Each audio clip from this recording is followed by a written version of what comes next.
तो यहाँ पर हम बात कर रहे हैं कि यौगिक के प्रॉपर्टीज यानी कि यौगिक के गुण क्या होते हैं। पहली प्रॉपर्टीज की ओर देखेंगे। पहला जो प्रॉपर्टीज है वो है कि यौगिक के कणों को किसी भी भौतिक या यांत्रिक विधि के द्वारा अलग नहीं कर सकते हैं। जैसे अगर मान लो कि H2 और O2 मिलकर के जल बन रहा है, तो ऐसा तो नहीं है कि अगर H2 यहाँ पर अगर H2O को अगर उबाल दे, है ना, गर्म करे, ठंडा कर दे, ऊर्ध्वपातन कर ले, ठीक है, कोई भी भौतिक प्रक्रिया कर ले, तो यहाँ पर जल के कणों को हाइड्रोजन और ऑक्सीजन में अलग नहीं किया जा सकता है।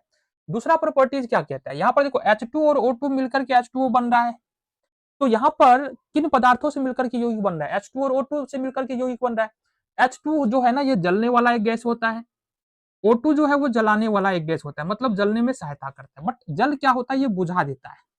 तो कहने का मतलब जो जल का गुण है वो हाइड्रोजन और ऑक्सीजन से बिल्कुल अलग है। मतलब यौगिक जिन पदार्थों से बना होता है, जिन कणों से बना होता है, उसका गुण और जो यौगिक का गुण है वो बिल्कुल अलग होता है। तो दो प्रॉपर्टीज यहाँ पर हमने देखा, पहला दूसरा तीसरे उदाहरण में समेट गया। तीसरा उदाहरण देखो, कभी भी यौगिक बनता है ना, तो वहां पर या तो ऊर्जा का अवशोषण होता है या ऊर्जा का उत्सर्जन होगा। जैसे उदाहरण की बात कर ले, सेम उदाहरण लेंगे हम H2 और O2, इसको रिएक्शन कराना चाहे तो ऐसे रिएक्शन नहीं होगा जब तक कि यहाँ पर हम लोग इलेक्ट्रिक करंट यहाँ पर नहीं देते हैं। जैसे ही विद्युत करंट यहाँ पर देते हैं तो ये हमारा H2O बन जाता है। ठीक है, तो यहाँ पर हमको ऊर्जा किस रूप में आ रहा है, इलेक्ट्रिक के रूप में। एक उदाहरण और देखें क्या, जैसे हमारे पास CaCO3 है, इससे दो कंपाउंड हम बनाने वाले हैं, लेकिन कब बनेगा, जब इसको गर्म करेंगे यानी कि ऊर्जा हम देंगे तो ये कैल्शियम ऑक्साइड और कार्बन डाइऑक्साइड में बदल जाएगा। तो यहाँ पर कैल्शियम ऑक्साइड और कार्बन डाइऑक्साइड बनाने के लिए क्या देना पड़ रहा है, गर्म के रूप में, यानी गर्मी के रूप में, उष्मा के रूप में हमको ऊर्जा देना पड़ रहा है। मतलब यौगिक के बढ़ने में किसी न किसी रूप में या तो ऊर्जा दिया जाता है या ऊर्जा लिया जाता है। तीसरा प्रॉपर्टी हो गया।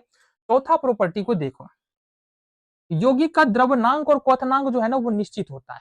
यौगिक का क्या होता है, द्रव्यनांक और क्वथनांक निश्चित होता है। इसका मतलब है, फिर से H2O के बारे में ही बात करें, जल जल जो है ना 100 डिग्री सेल्सियस पर क्या होता है, उबलने लगता है, और 0 डिग्री सेल्सियस पर जो है बर्फ क्या होता है, पिघलने लगता है।